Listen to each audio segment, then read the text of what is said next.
Hello everyone and welcome to the One Stop Co-op Shop. This is Colin and today we're going to do a playthrough of Arkham Horror Final Hour. This is a new game by Fantasy Flight. It's supposed to give you that feel of what Arkham Horror is like at the right at the end, so that final hour before you lose or win. Probably we're going to lose. But honestly, for me, why I ended up picking this up is because it felt like cooperative Clue in a cool way. I don't know if you're going to like that or not, so I'll show it to you. You can see it, what you think. I also think it's really fun that I can even play this solo. So I'm going to be showing you the solo rules, which are going to be a little bit different from the multiplayer rules, but I'll talk about how those are different. The setup, though, will be the same. I will be controlling 2 investigators while playing this. Let's jump in and do our setup. The first step you want to take is picking your investigators. So I'm picking 2 investigators. I have Rita Young, and then she has her 10-card action deck. And then I have Michael McGlenn, and he has a 10-card action deck. Make sure to shuffle these up. Don't reveal any. You won't have any cards in hand. You'll be drawing one and then determining what priority you want to play that card with. So you get these ready and have your standees ready as well. You'll want to grab all of the normal enemies. So they look like this. The non-normal enemies will look slightly different. They'll have a yellow. They'll be yellow down here instead of this white. So you'll take all the normal enemies and put them in some sort of bag. They suggest the top of the box because they're kind of crazy and don't even give you a bag. My wife actually knitted this, so she knitted this for me. So I'm using it as a bag for all of our monster tokens. Next, you'll want to choose an ancient one. So the one we're going to go against is the Shudmel. I think that's how you say it. I don't know about difficulty, honestly. They suggest you start with Cthulhu. This is the second one, so I'm going to do that one. On the front side here, it tells you which elite enemies to use. We'll have these 3 elite enemies, and they will just be on the side of the board, and they will come into play dependent upon what happens when the Ancient One attacks. On the back of this card, they have all the setup instructions. So you can see it says, take the special monsters shown here and place them next to the sheet. Now, I'm going to play on easy difficulty, you guys, because this is the first time I've been playing solo on camera. I just kind of want to do it on easy. I've only won on easy. I haven't won on normal. You can always play on hard difficulty if you really want a challenge, but we'll do easy. So this says, place the ritual location token in the fraternity row. We'll see what that means in a second. Place one of each gate token in the locations indicated. These have these specific gate tokens, and you'll put them in these specific locations.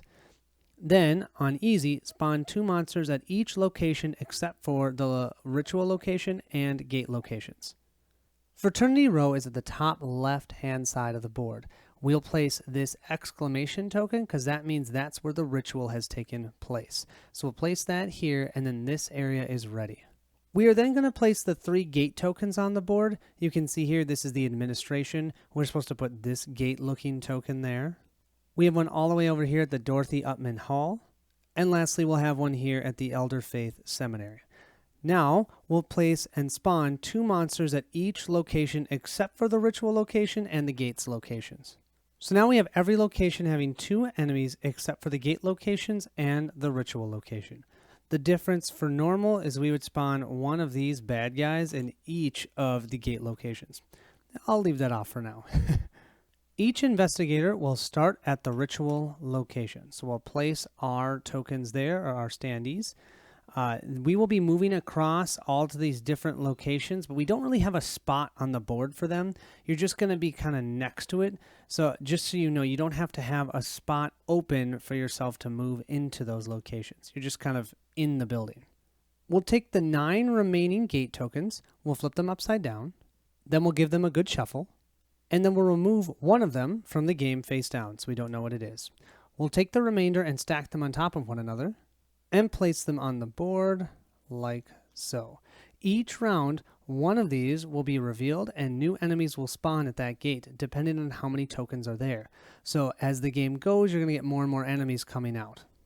Next, we prepare our clues. So here are all of our clues. There's 2 for each symbol. We're trying to guess the 2 symbols of the ritual gate, so to speak, to be able to close it before the end of the game. So what we do here is we take these, we flip them over. We'll then give them a good shuffle. Now I'm going to pick 2 of these, this one and this one. to be our answer. So these two are the answers to closing that ritual. I'm not going to know what it is, but at the end of the game, we're going to see if I can guess it right. We'll then take these 3 clue tokens that have keys on them, turn them over, shuffle them up with these, and then we're going to place the remainder of these clue tokens out on the board in all the locations that do not have a gate and are not the ritual location.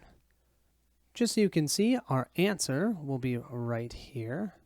And then in all of the locations that are not a gate or a ritual location, we'll place them right here, and we can investigate those locations to flip them face up.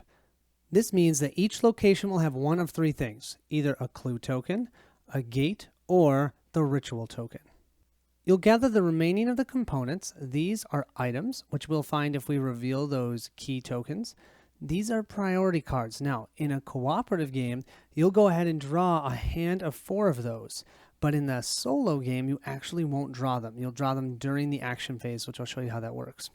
You also have seals. You can use these to prevent enemies when they try and move. They'll instead get destroyed by them. And they usually have 2 uses, 1, 2, and then they're gone. And then there are enemies that are going to destroy buildings. And when they destroy portions of the building, you'll place these tokens there. They do say that these items are limited. So if we run out of destroy tokens or if we run out of seals, we can't use them. Now, with a 2-player game, you'll start with 5 health each. So I've got 5 health here and the other 5 health for Rita. And that's the setup for Final Hour.